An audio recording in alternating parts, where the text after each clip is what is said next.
तो चलिए दोस्तों, आज के वीडियो की शुरुआत करते हैं। और यदि बात करें तो आज हमारे भारत देश का सीपीआई इन्फ्लेशन का डेटा आने वाला था, जो कि आ गया है। और ये काफी ज्यादा इंपॉर्टेंट होता है, क्योंकि आपको पता है जिस स्तर पर अभी हम खड़े वहां पे अगर आप देखेंगे तो कुछ महीनों बाद इलेक्शन है, वो भी सेंट्रल गवर्नमेंट के इलेक्शन है। और इतना ही नहीं, अगर आप देखेंगे तो काफी लोग आशाएं लगा के बैठे कि रेट कट होगा।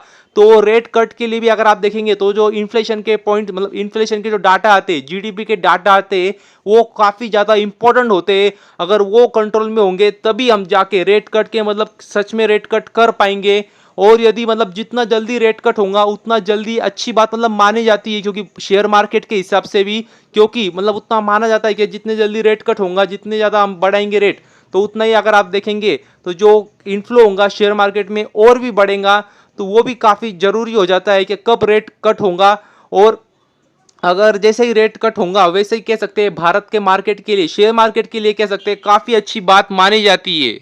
और यदि बात करें तो जो इन्फ्लेशन का डेटा आज आने वाला है, वो काफी ज्यादा हद तक अगर आप देखेंगे तो अफेक्ट करेंगे जो रेट कट का डिसीजन लेंगे आरबीआई के गवर्नर। वो काफी मतलब वो भी मतलब इन्फ्लेशन के डेटा, जीडीपी के डेटा देखना ही पड़ता है उनको भी, तभी जाके वो भी डिसीजन ले पाते हैं। और इस पे ही अगर हम देखेंगे तो कल का हमारा जो भारत का शेयर मार्केट के जो कह सकते हैं तेजी भी और कह सकते हैं गिरावट भी इसी इन्फ्लेशन के डेटा पे काफी हद तक अगर आप देखेंगे तो कह सकते हैं डिपेंडेंसी रहेंगी। तो एक बार देख लेते हैं जो एक्चुअल इन्फ्लेशन का डेटा कितना आना चाहिए था और आया कितना है, तो वो भी एक बार देख लेते।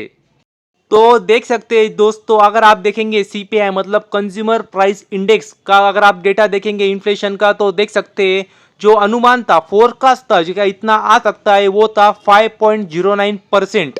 और जो एक्चुअल में आया है वो भी देख सकते हैं, वो अगर आप देखेंगे ध्यान से तो वो है 5.10%।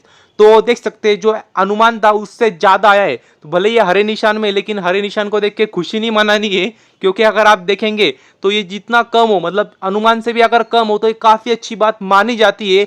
जो कि अगर आप देखेंगे तो अनुमान से थोड़ा सा मतलब एकदम हल्का सा ज्यादा आया है। बहुत कुछ मतलब मेजर डिफरेंस नहीं कह सकते, बहुत ही मेजर डिफरेंस नहीं दोनों में एक्चुअल में और एक्सपेक्टेशन में। जो हमारी एक्सपेक्टेशन थी उसमें काफी छोटा सा डिफरेंस है, देख सकते हैं आप, केवल मतलब 0.01 ज्यादा आया है कह सकते हैं। लेकिन जो कह सकते हैं इतना मतलब कह सकते हैं अभी कल आने वाले समय में कल देखना होगा कैसे मार्केट में रिएक्शन आती है इस इन्फ्लेशन के डेटा के लिए। क्योंकि मतलब भले ही मतलब जो फोरकास्ट था उसको मैच नहीं किया है, लेकिन ऐसे भी नहीं किया, बहुत कुछ के कुछ एक्सपेक्टेशन के बाहर आ चुका है, हल्का सा ज्यादा आया है। तो कह सकते हैं एक्सपेक्टेशन को मीट किया, ऐसे भी आप मतलब मैं तो भी यही बोल मानूंगा। और इतना ही नहीं, कल का मतलब कल हमारे भारत के मार्केट में देखना होगा, लेकिन यहीं पे रुकना नहीं आपको, क्योंकि कल यूएस का भी कह सकते हैं सीपीआई का इन्फ्लेशन का डेटा आने वाला है। तो वो भी काफी ज्यादा इंपॉर्टेंट होगा, क्योंकि आपको पता है यूएस आखिर में सुपर पावर है। तो उनका भी अगर आप देखेंगे तो वहां पे जो चलता है वो वही पूरे वर्ल्ड में चलता है। तो उसके लिए वहां पे भी देखना होगा उनका इन्फ्लेशन का डेटा कैसा आता है। तो आशा है आपको सारी बात ध्यान में आ गई होंगी। तो बस अभी के लिए इतना ही, थैंक यू वेरी मच। और भी ऐसे ही वीडियोस देखते रहिए।